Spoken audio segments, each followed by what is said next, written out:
On passe directement à l'introduction au SEO technique. Pour ce faire, je vais aller sur Google et je vais taper par exemple le gant de moto femme, par exemple.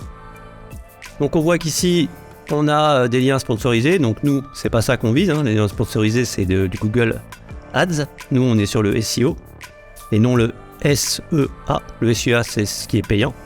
Donc on va aller ici, on a la première, là c'est défi moto. On voit qu'on a équipement moto homologué. Bon, c'est pas idéal. Donc, je vais trouver quelque chose d'un petit peu mieux. Voilà, par exemple ici, les bikeuses, gants de moto pour femmes.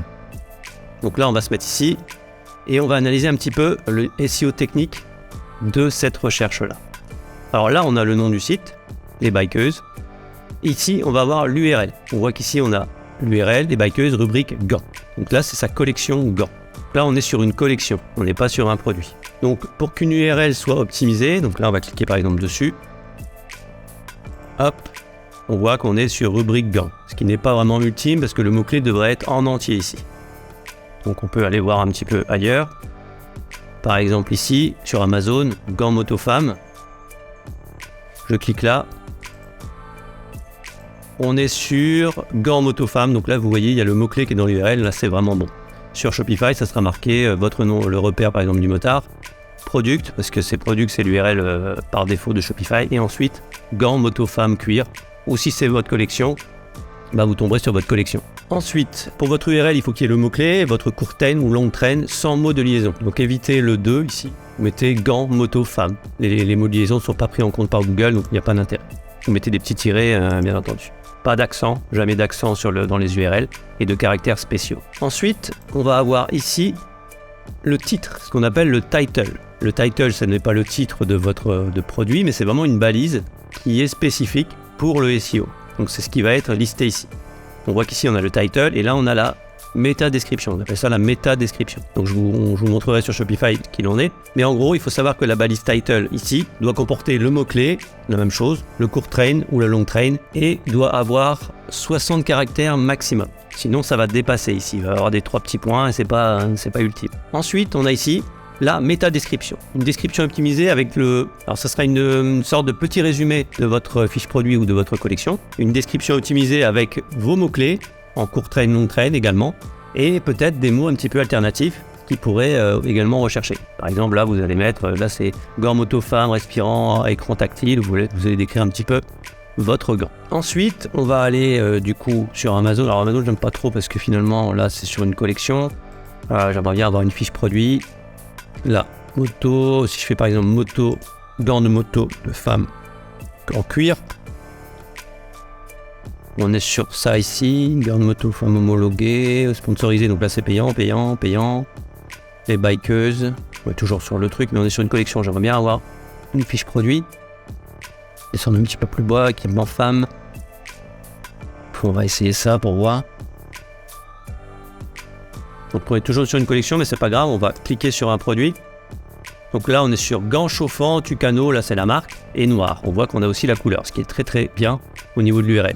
Si quelqu'un va taper gants chauffants, la marque plus noir, boum, il va tomber là-dessus.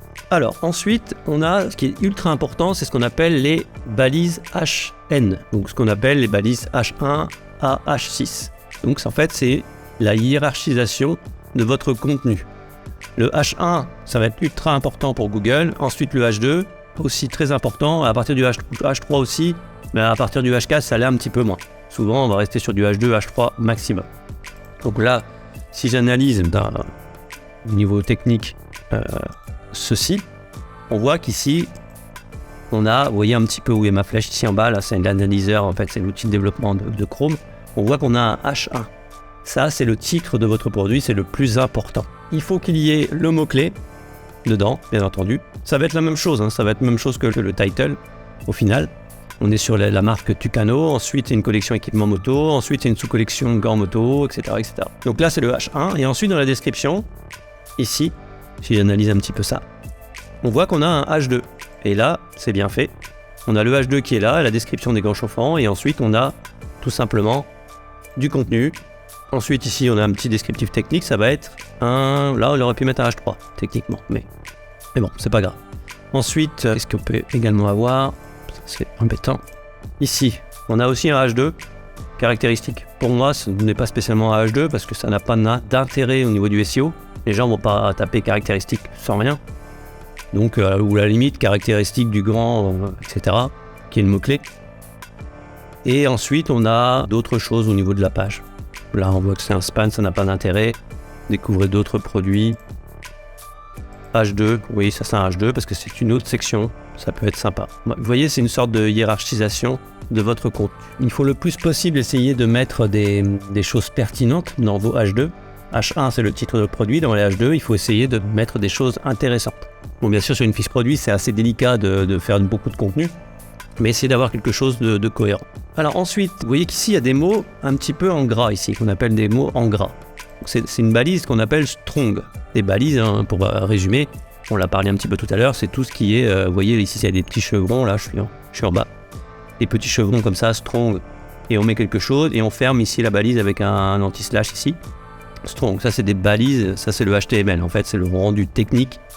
Ça c'est la partie technique, ce qui va rendre au final cette chose visuelle là, le site internet. Et vous voyez qu'il y a des éléments en gras, et en fait ça, la personne dit bah voilà, ça c'est des mots importants, et du coup Google va savoir que ce mot-là est important, donc pour le référencement c'est mieux. Alors attention, parce que depuis 2022 à peu près, ces choses ont un petit peu moins d'impact. Maintenant, Google part du principe qu'il ne veut pas qu'on essaye de l'influencer. Donc il va les prendre en compte, certes, il vaut mieux le faire, mais il ne faut pas en mettre trop non plus. Il ne faut pas suroptimiser, donc si jamais vous mettez gants chauffant moto, vous n'allez pas remettre en gras gants chauffant moto 3000 fois. Essayez d'avoir qu'un seul mot gras, qu'une seule occurrence de recherche de long train ou court train en gras. Ça sert à rien de mettre plus bas. Ou alors vous allez mettre plus bas, gants chauffant moto, vous allez mettre gants qui réchauffent. Enfin voilà, il va falloir un peu gruger sur le champ lexical. Mais essayez de ne pas en mettre trop non plus. En général, ici, vous voyez qu'ici, pour moi, il y en a trop. Google, en fait, c'est le contenu est roi selon lui. Donc si par exemple ici, vous avez une description de 600 mots, avec plein de mots en gras comme ça, et que vous faites une description mieux que lui, mieux écrite, mais qu'il n'y a pas de gras, mais que vous avez 2000 mots, 2000 caractères, eh ben, il va préférer la fiche avec beaucoup plus de contenu et d'informations, parce que le client a plus d'informations pour le client, donc c'est mieux pour Google. Vous venez de voir un extrait de notre formation gratuite qui vous dévoile comment créer une boutique e-commerce rentable en moins de 60 jours grâce à notre stratégie innovante Opti-Rent. Vous rêvez de gagner 1000 € par jour avec votre boutique en ligne? Alors ne passez pas à côté de cette opportunité en or. Cliquez dans le lien de la description pour en profiter dès maintenant et accéder à l'intégralité de notre formation gratuite. Rejoignez notre communauté d'entrepreneurs à succès et découvrez comment transformer votre vie grâce à notre méthode conviviale et efficace. Alors qu'attendez-vous? Inscrivez-vous et partagez cette belle aventure avec nous.